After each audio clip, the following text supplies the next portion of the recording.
An update on the billion-dollar lawsuit against UNRWA in New York. The UN Palestinian Relief Agency is being sued by dozens of Israelis who accused it of aiding and abetting the October 7th terror onslaught in southern Israel. A complaint was filed in the U.S. District Court in Manhattan 9 months ago now. The 101 plaintiffs include hostages, survivors of the Nova Festival onslaught, and families of people murdered during the terror rampage. It's alleged UNRWA knew some of its personnel were members of Hamas, that its staff had taken part in the terror attacks and had held Israeli people hostage. It's also alleged that UNRWA helped radicalize a Palestinian population into supporting terror against Israel through its textbooks.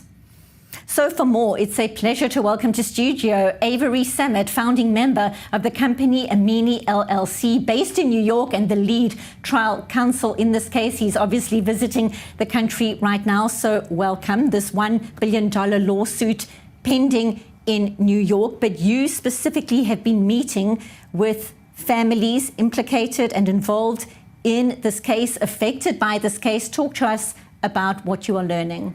Thank you. It's been very moving to be here and to meet with families who have lost relatives, who have lost children, who have lost homes, who have really lost their entire lives. Very impactful to see that. I mean, just both as a human being, but also in the case, I think it really drives home what we're trying to establish in this lawsuit, that UNRWA really should not have done the actions that it took. This didn't need to happen, and they should not have provided the support that they did to an organization that had these self-professed goals for a long time. We know that Yonatan Samarano was shot and abducted by an UNRWA employee on October 7th. We know that an UNRWA teacher held an 84-year-old hostage, Dietza Hyman, captive. And we also know now that Emily Damari was held captive in an UNRWA building. It seems the evidence is abundantly clear.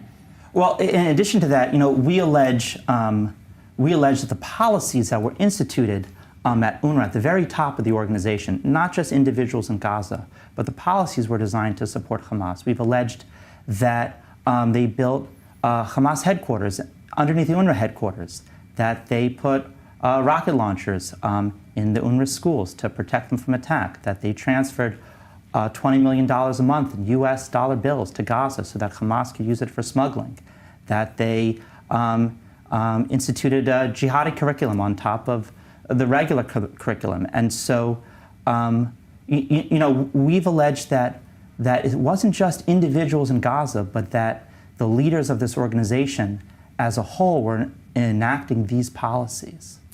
How does this lawsuit help, though? What is the best outcome from a case like this, unprecedented as it is? It's a civil lawsuit. We're seeking monetary damages for the victims. It's the only thing that we can seek. We're a civil plaintiff, we're not the government, but we hope that this can, one, provide some measure of justice for these people, and number two, we hope that this will convince organizations like UNRWA not to do these acts in the future. And how does the new Trump administration impact not only this case, but what happens to UNRWA afterwards? We know Donald Trump's views on agencies like UNRWA. What does it look like from your vantage point? From my very narrow vantage point, the Trump administration, they filed a letter in our case. They've asked for additional time to review the position regarding immunity that the previous administration took.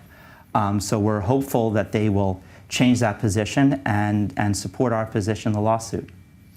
We also know that some members of staff from UNRWA were said to have been fired. Is there any proof that that in fact did happen?